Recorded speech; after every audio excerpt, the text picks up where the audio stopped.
Quero convidar você a abrir a sua Bíblia em 2 Coríntios, capítulo 12.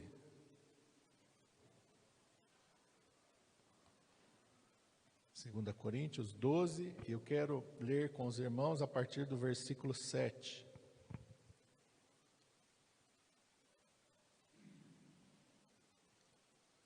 É Paulo que escreve, e quando Paulo tem um encontro com Jesus, e depois ele fica cego, entra em Damasco, Deus manda Ananias ir lá orar por ele.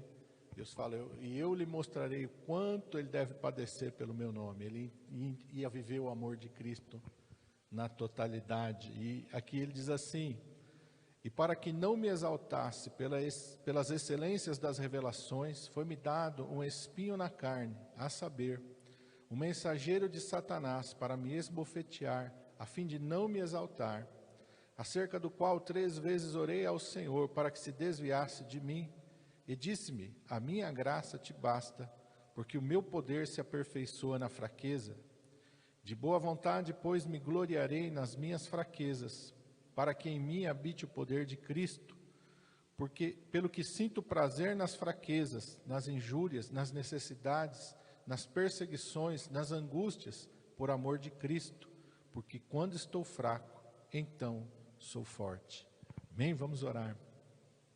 Pai, esta é a Tua palavra, Senhor, e esta não é uma palavra qualquer, é uma palavra viva e eficaz, Senhor. É a palavra pela qual, Senhor, somos transformados, ó Pai. Esta palavra tem poder, o Senhor disse através do profeta Isaías, a palavra que sai da minha boca, ela não volta para mim vazia, aleluia, nós cremos nisso, Senhor. Cremos que o Senhor já tem falado conosco, ó Pai. Meu Deus, o Senhor já tem ministrado aos nossos corações, continua falando. Espírito Santo continua ministrando aquilo que o Senhor quer falar conosco. E que nós sejamos aquela boa terra, Pai. Aquela terra que dá condições para a semente germinar, crescer, florescer e frutificar. Um a 30, outro a 60 e outro a 100 por 1. Que assim seja o nosso coração diante da Tua palavra nesta manhã, Senhor. Nós te pedimos em nome de Jesus. Amém. Os irmãos podem se assentar. O Senhor me levou a esse texto de Paulo, porque nós enfrentamos tribulações, nós enfrentamos lutas. Quem é que não enfrenta luta? Quem é que não enfrenta tribulação? E nós, na verdade, não gostaríamos de passar por luta. Ninguém gostaria de passar por luta, ninguém gostaria de passar por tribulação, ninguém queria passar por um momento difícil na sua vida. A gente gostaria de ser isento dessas coisas. Mas Jesus disse, no mundo tereis aflições. Então, Jesus não mentiu e não nos enganou. No mundo tereis aflições. Mas tem de bom ânimo. Eu venci o mundo. O Senhor venceu o mundo. E o Senhor nos exorta a termos bom ânimo. E quando nós olhamos aqui, Paulo está enfrentando esse momento aqui. Ele está passando por luta, ele está passando por tribulações, o espinho na carne. Algumas pessoas especulam uma coisa, outros outra. São especulações, mas o que nós sabemos é o que ele fala, que um espinho na carne, um mensageiro de Satanás, que me esbofeteia, a fim de eu não me exaltar. Algo que abatia Paulo, que entristecia Paulo, é que fazia ele se sentir impotente diante daquilo. E quando a gente lê Atos dos Apóstolos e a gente lê as cartas de Paulo, a gente não imagina que o apóstolo Paulo passasse por isso. A gente não imagina que ele enfrentasse esse tipo de tribulação. E muito menos aquilo que está escrito no versículo 8. Eu orei 3 vezes e pedi ao Senhor para que desviasse de mim. E o contexto vai nos mostrar que Deus não atendeu essa oração. E por que Deus não nos isenta e não nos livra de passar por tribulações, de passar por problemas? Por que eles fazem parte da nossa vida? E por que a gente tem que enfrentar as lutas, os problemas e as tribulações? E olhando para esse texto, no próprio versículo 7, ele diz, para que eu não me exaltasse pela excelência das revelações. Então Deus não quer que nós nos exaltemos. Deus não quer que você olhe para você, que você pense de você mais do que aquilo que você é. Deus não quer que você olhe para você e que o mundo vai ensinar as pessoas a dizer assim, eu posso, eu sou capaz, eu realizo, eu aconteço. O mundo ensina as pessoas a se encherem de si. Hoje uma palavra muito comum aí é empoderamento, todo mundo quer ser empoderado. Quando o exemplo que nós temos do Senhor Jesus, o apóstolo Paulo vai dizer isso, que ele esvaziou-se de si mesmo, de sorte que haja em vós o mesmo sentimento que houve em Cristo Jesus, e sendo Deus, não teve por usurpação ser igual a Deus, mas aniquilou-se a si mesmo, esvaziou-se a si mesmo, assumindo uma forma de servo.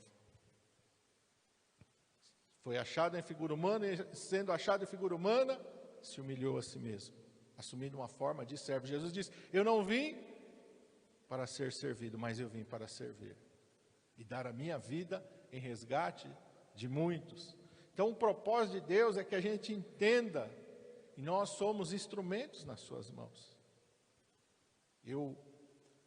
Uma frase que um professor meu de seminário falou, nunca mais esqueci, que ele fala de Moisés.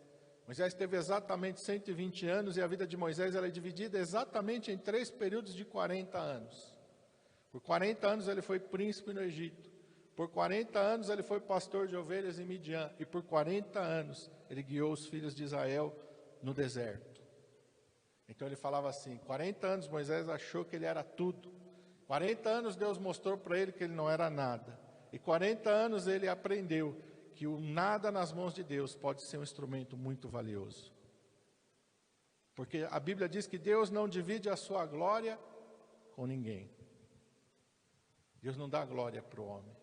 A glória pertence a Ele. Nós não podemos tocar na glória de Deus, porque ela pertence a Deus. Mas nós podemos ser usados por Deus.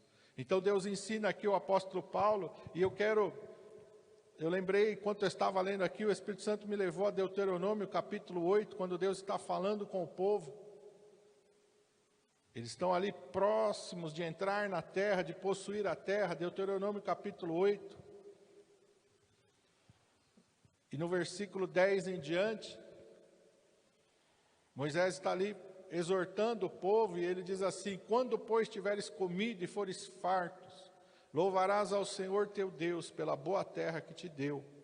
Guarda-te para que não te esqueças do Senhor teu Deus, não guardando os seus mandamentos, os seus juízos e os seus estatutos, que eu hoje te ordeno, para que porventura, havendo tu comido e estando farto, e havendo edificado boas casas e habitando-as, e se tiverem aumentado as tuas vacas e as tuas ovelhas, e se acrescentar a tua prata e o teu ouro, e se multiplicar tudo quanto tens, não se eleve o teu coração, e te esqueças do Senhor teu Deus, que te tirou da terra do Egito, e da casa da servidão, e que te guiou por este grande e terrível deserto, de serpentes ardentes e de escorpiões e de secura, em que não havia água, e tirou água para ti da rocha, do Seixal, que no deserto te sustentou com maná, que teus pais não conheceram, para te humilhar e para te provar, e para no teu fim te fazer bem,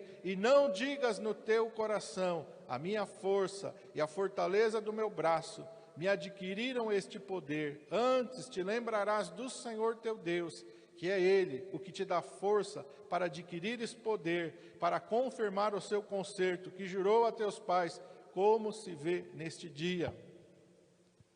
Não te esqueças que foi Deus.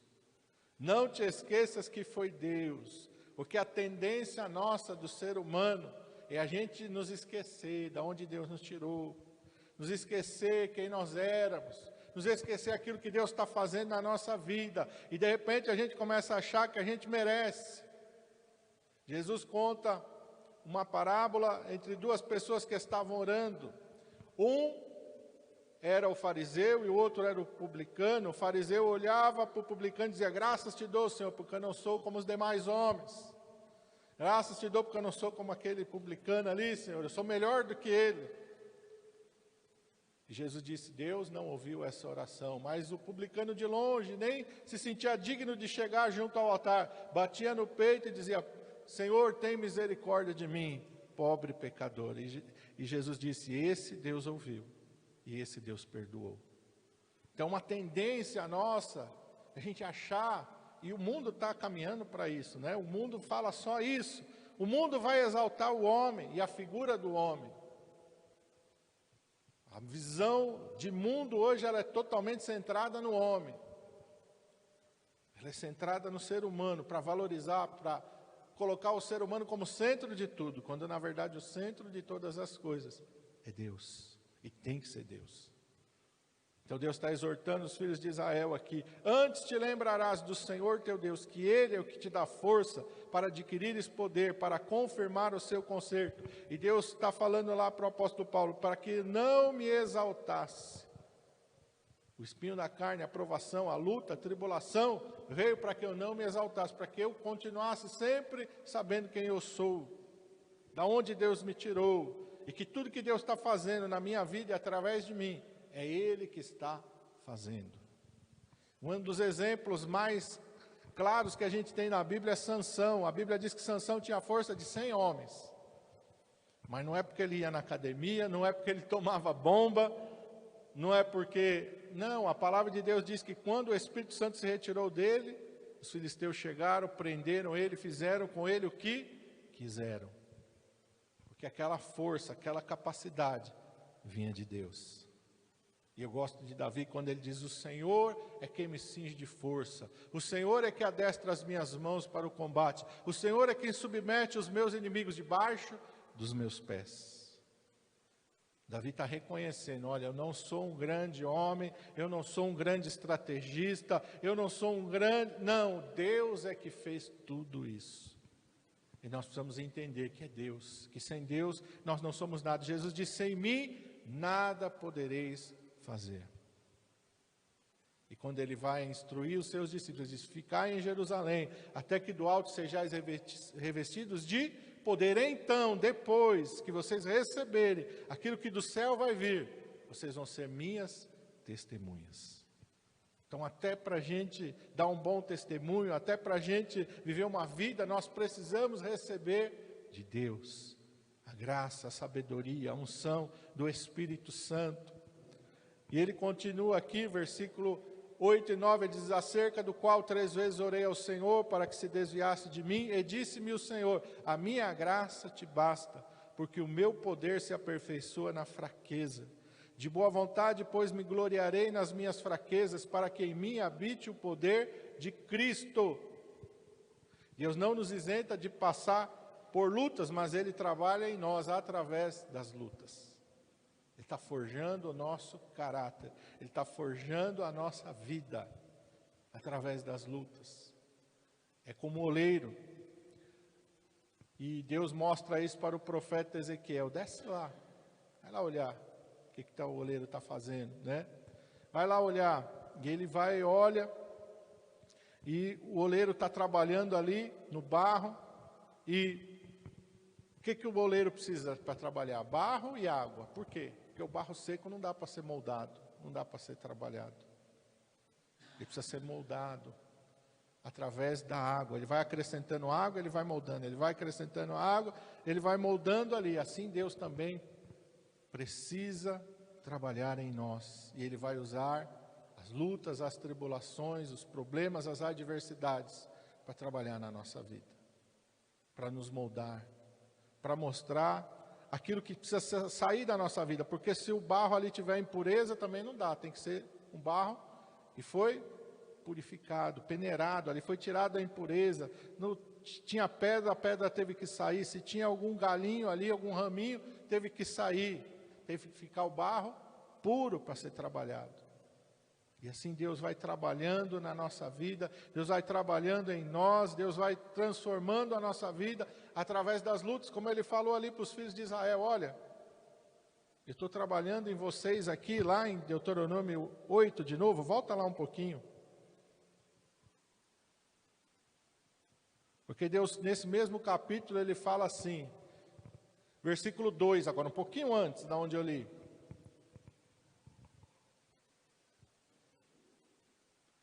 E te lembrarás de todo o caminho pelo qual o Senhor teu Deus te guiou no deserto, esses 40 anos, para te humilhar, para te tentar, ou te provar, a tradução melhor seria provar, para saber o que estava no teu coração, se guardarias os seus mandamentos ou não, e te humilhou, e te deixou ter fome, e te sustentou com maná que tu não conheceste, nem teus pais o conheceram, para te dar a entender que o homem não viverá só de pão, mas que de tudo que sai da boca do Senhor viverá o homem.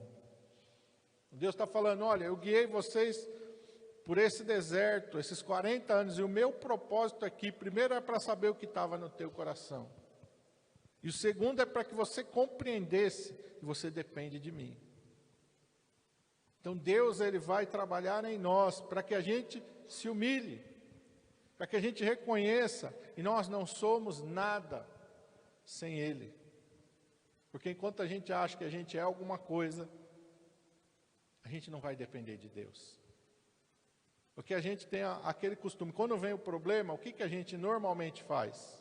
A gente tenta resolver. E só quando a gente não consegue resolver, aí o que nós vamos fazer? Nós vamos orar. Não é assim? Será que só eu que faço isso? A gente tenta resolver, você tenta ali, não resolveu, meu Deus, e agora? O que eu vou fazer? Vou pedir para Deus aqui, vou orar, vou buscar a Deus. Normalmente a gente faz isso. Quando na verdade, primeiro tem que ser Deus. Primeira coisa que eu tenho que fazer é buscar a Deus. Quando a gente vai acompanhando a história de Davi, você vai ver em diversos momentos da vida de Davi que diante de um problema, de uma adversidade, o que vai dizer a Bíblia? E Davi foi consultar o Senhor. Antes dele tomar uma decisão, antes dele decidir o que ele ia fazer, ele vai buscar uma direção de Deus. E nós precisamos fazer isso. Deus não pode ser o último recurso na nossa vida. A Bíblia nos ensina, e o Senhor Jesus disse isso, para nós colocarmos o reino de Deus e a sua justiça em primeiro lugar. Buscar Deus em primeiro, antes de qualquer decisão, porque quando a gente é precipitado nas decisões, normalmente a gente vai tomar uma decisão errada. E é isso que o diabo quer fazer, ele quer colocar pressão em nós, para a gente não orar, para a gente não pensar, para a gente não analisar a situação, porque no momento do desespero você acaba fazendo uma coisa sem pensar. A gente fala sem pensar, a gente age sem pensar, e quando a gente vai ver, a gente já fez, já falou, e agora? Meu Deus! Quantas situações na minha vida eu olho hoje, eu falo, puxa vida, não devia ter feito isso. Não devia ter feito aquilo, não devia ter falado isso, não devia ter falado aquilo. Quantas vezes disse, Senhor, meu Deus, e agora? Porque a gente não se humilha diante de Deus. Porque a gente não coloca Deus em primeiro lugar. Quando o povo peca e constrói o bezerro de ouro, Moisés intercede pelo povo, Deus disse, olha, eu não vou subir no meio deste povo, para que eu não consuma eles. Moisés ora e Moisés diz, Senhor, se o Senhor não fores conosco, não nos faça subir daqui. O que Moisés está declarando? Se o Senhor não nos guiar, eu não quero dar nenhum passo. Eu não quero fazer nada se o Senhor não estiver na direção, no controle das coisas. Havia ali uma presença de Deus que se manifestava na coluna de nuvem durante o dia, coluna de fogo durante a noite. Quando a coluna e aquele fogo se abaixavam, eles armavam o acampamento. Quando aquilo se levantava de sobre a tenda do encontro, eles sabiam que era a hora de desarmar o acampamento e eles iriam partir, e aquilo estava sempre na frente, guiando a eles. Moisés disse, não, sem essa direção, eu não quero dar nenhum passo, eu não quero sair daqui. Esse tem que ser o sentimento que tem que estar no nosso coração. Eu não quero tomar nenhuma decisão, eu não quero falar nada, sem que o Senhor esteja no controle. Por isso a gente vai olhar para a palavra de Deus e a gente vai ver o salmista dizendo, Senhor, põe um guarda à porta dos meus lábios. Porque às vezes a gente também é precipitado no falar. A gente fala e quando a gente falou, as palavras não dá para pegar de volta, não é verdade? Às vezes a gente faz isso, o marido faz com a esposa faz com o marido, a mãe faz com os filhos fazem. A gente fala, e aí quando você vai parar para pensar, você fala, não devia ter falado. Mas falei, agora já foi, e a palavra não pega de volta. Não é verdade? E às vezes a palavra ela machuca mais do que qualquer outra coisa. Ela fica lá uma ferida, e aí a gente tem que orar, pedir, Senhor, e agora, Senhor? Meu Deus, a gente tem que se humilhar, pedir perdão. Não que pedir perdão seja errado, não que se arrepender seja errado, mas muitas vezes são coisas que, se a gente tivesse esperado no Senhor, buscado uma direção, a gente não precisaria estar passando por aquilo. Quando Josué está ali guiando o povo, está dirigindo o povo, a Bíblia diz que eles recebem uma comitiva de algumas pessoas que disseram que vieram de longe, de uma terra muito longe. Eles estão com sapatos, com roupas assim bem envelhecidas, o pão está bolorento, está velho. E eles falam, olha, ouvimos falar do Senhor, tudo que Ele fez com vocês, e nós viemos de uma terra distante, vamos fazer uma aliança agora.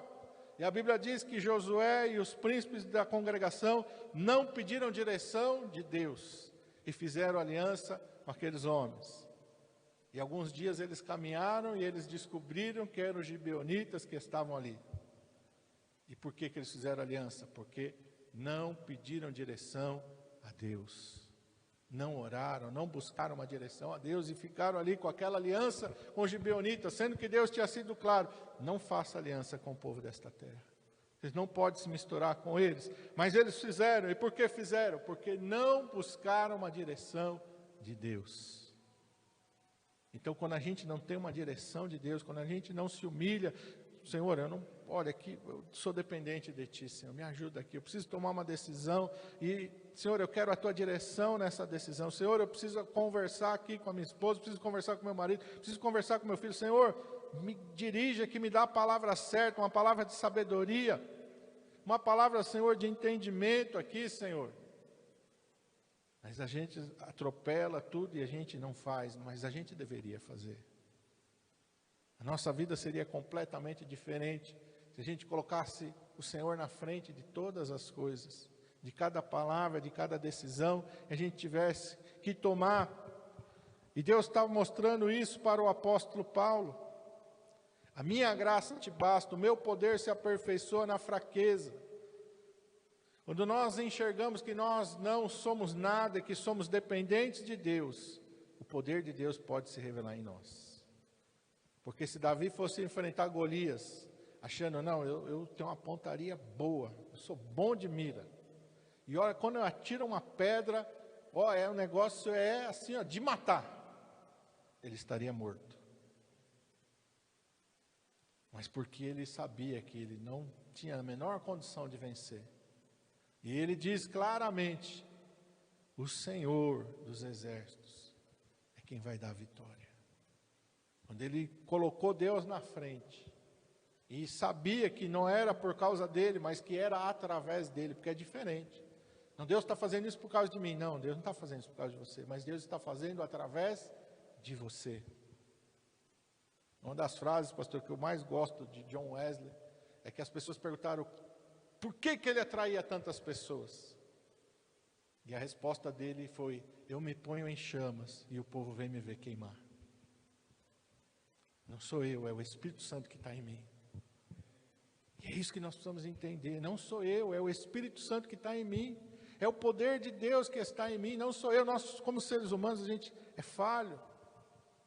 A gente é imperfeito, a gente é incapaz. Mas o nosso Deus pode nos capacitar de uma maneira tremenda. Como Ele capacitou a Sansão e tinha a força ali de 100 homens, como Ele capacitou Davi para vencer Golias, como Ele capacitou Moisés. Uma das coisas, pastor, você estava falando ali de Moisés do cajado, eu me lembrei. Eles estão ali diante do mar, montanhas dos lados e o faraó está chegando atrás, e eles começam a orar e Deus diz, pega o cajado na tua mão, passa na frente do povo e abre o mar. Eu sinceramente, irmão, se eu fosse no lugar de Moisés, eu ia falar, o quê? Como é que é? Abrir o quê, Senhor? Como abrir o mar com cajado? Que história é essa? Não, como é que é? Me explica esse negócio direito, Senhor. Mas a Bíblia diz que Moisés se levantou, passou na frente do povo. E quando ele estendeu o seu cajado, a Bíblia diz que Deus fez soprar um forte vento. Não é a gente que faz, mas é na nossa obediência, é na nossa submissão que Deus vai agir. E a gente não precisa perguntar para Deus o porquê, porque às vezes também a nossa vida está parada porque a gente está falando, mas por quê?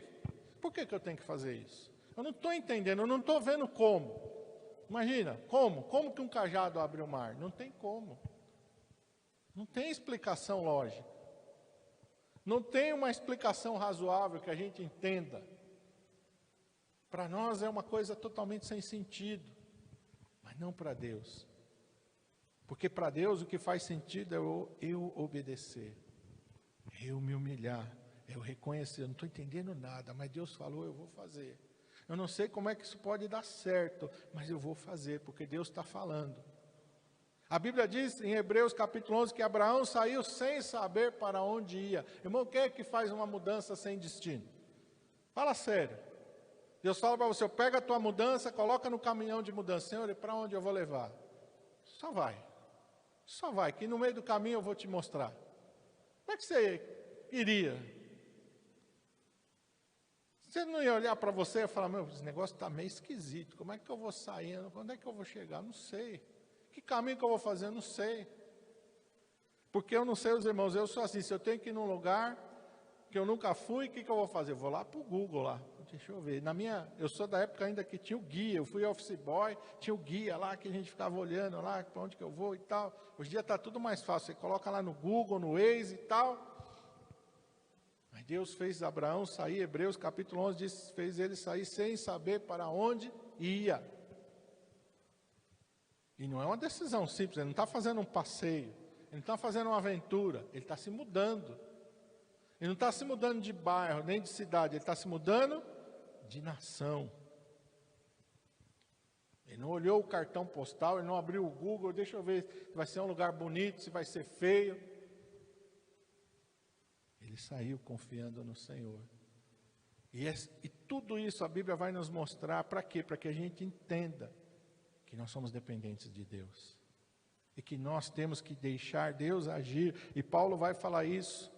De boa vontade, pois, me gloriarei nas minhas fraquezas, para que em mim habite o poder de Cristo. E ele continua falando no verso 10, pelo que sinto prazer nas fraquezas, nas injúrias, nas necessidades, nas perseguições, nas angústias, por amor de Cristo. Irmão, quando a gente vê Paulo passando por naufrágio, Paulo sendo preso, Paulo sendo açoitado, Paulo sendo apedrejado, a vida de Paulo não foi fácil, e ele fala, sinto prazer em passar por tudo isso, por amor de Cristo. É um desafio para nós, não é, irmão? Porque a gente não quer passar por nenhum problema, nenhuma dificuldade. E às vezes a gente está passando por problema e a gente pensa, meu Deus, por que Deus está, será que Deus não me ama? Será que Deus... A gente entra nesses questionamentos.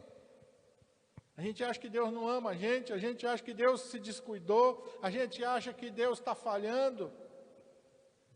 Mas na verdade Deus está permitindo tudo isso para que a gente entenda que Ele trabalha não do nosso jeito, é de maneira diferente. A Bíblia diz que Ele faz com que todas as coisas juntamente cooperem para o nosso bem. E quando a gente olha para a Bíblia, tem muitas coisas na Bíblia que a gente olha, não faz sentido. Por que José foi traído pelos seus irmãos? Por que ele foi vendido como escravo?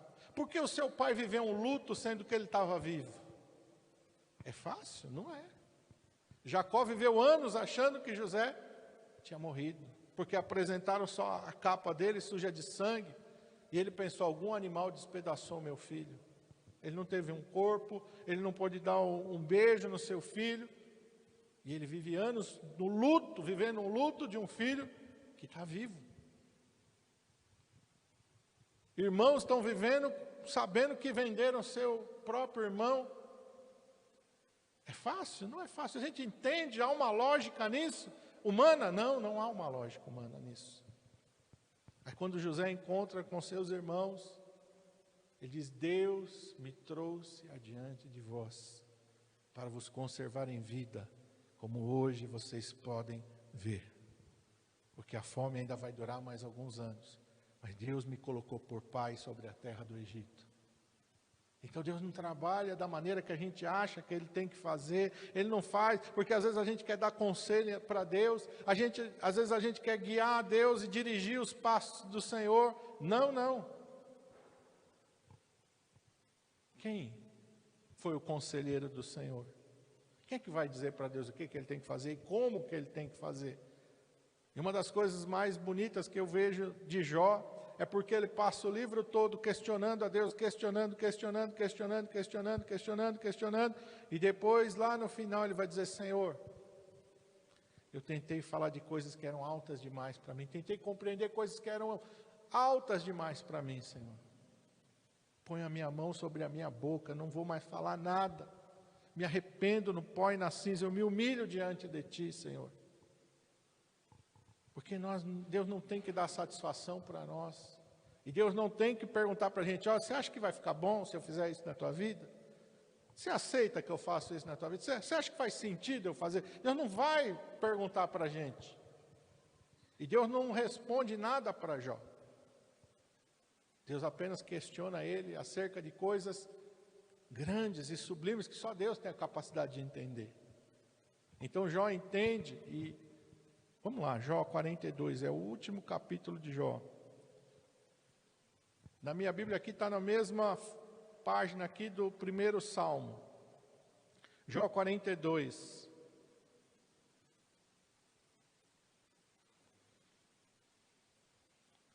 Nós vamos entender o propósito, porque Paulo entendeu o propósito das lutas e das tribulações, que é nos aperfeiçoar, nos fazer crescer na fé, na graça, no conhecimento do Senhor. E aqui no 42 de Jó,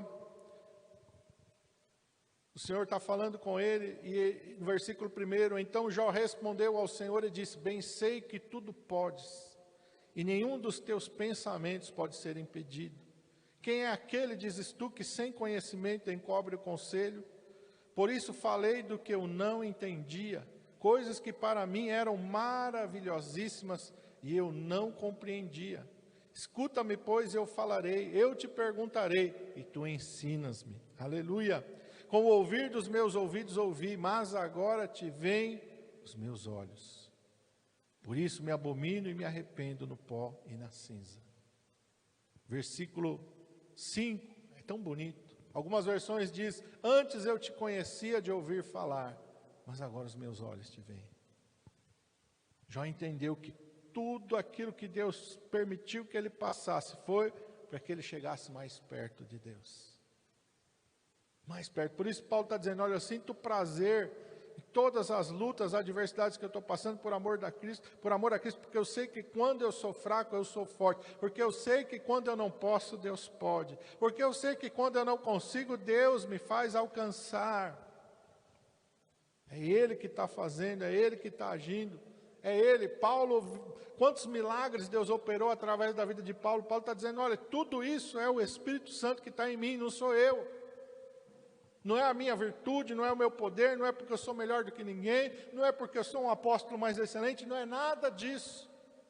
Mas é o poder de Deus que está se manifestando e se revelando em mim e através de mim. E o propósito de Deus é esse: que nós possamos conhecer a Deus de fato e de verdade. Quem é Jesus para você? Como Deus usou o pastor para falar, quem é Jesus para você? Jesus não pode ser alguém que você ouviu falar. Jó está dizendo: antes eu te conhecia de ouvir falar, mas agora eu te conheço porque eu te vejo, eu sei quem tu és. Os discípulos todos tiveram essa experiência. Nós vimos, nós tocamos nele. Eles morreram por causa disso, porque eles não ouviram uma coisa que eles... podia ser que fosse verdade ou não, eles viram, eles contemplaram, eles viveram, eles tocaram em Jesus.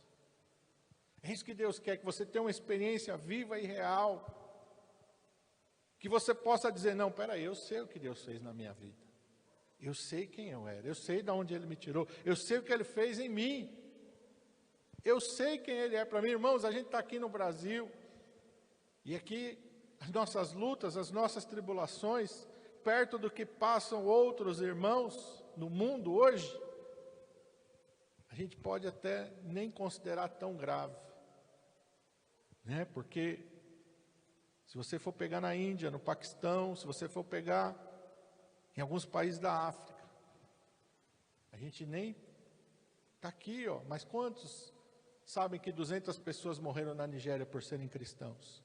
Agora, há menos de um mês. 200 irmãos nossos perderam a vida. Simplesmente porque não quiseram, foram pegos por terroristas lá do Boko Haram, mas não quiseram negar a sua fé e morreram. Quantos no Paquistão agora, esses dias atrás, chegaram lá o pessoal e depredaram as igrejas, quebraram, bateram em todo mundo que estava dentro, e alguns foram mortos porque estavam dentro da igreja, num culto como nós estamos hoje aqui. Então, se eu não souber quem é Jesus, eu não vou conseguir passar por uma luta dessa, por um problema desse. Se eu não souber quem é Jesus, eu não vou conseguir seguir na minha caminhada. Eu tenho que saber quem é Jesus e que Jesus é para mim. Paulo está dizendo, olha, eu passei por tudo isso, mas eu não estou triste, eu estou alegre. Porque eu sei quem me salvou e eu sei onde eu estou. Depois ele vai dizer, eu combati o bom combate. O bom combate é esse que nos faz permanecer na fé, que não nos deixa desviar. Quantas pessoas por pouca coisa se desviam?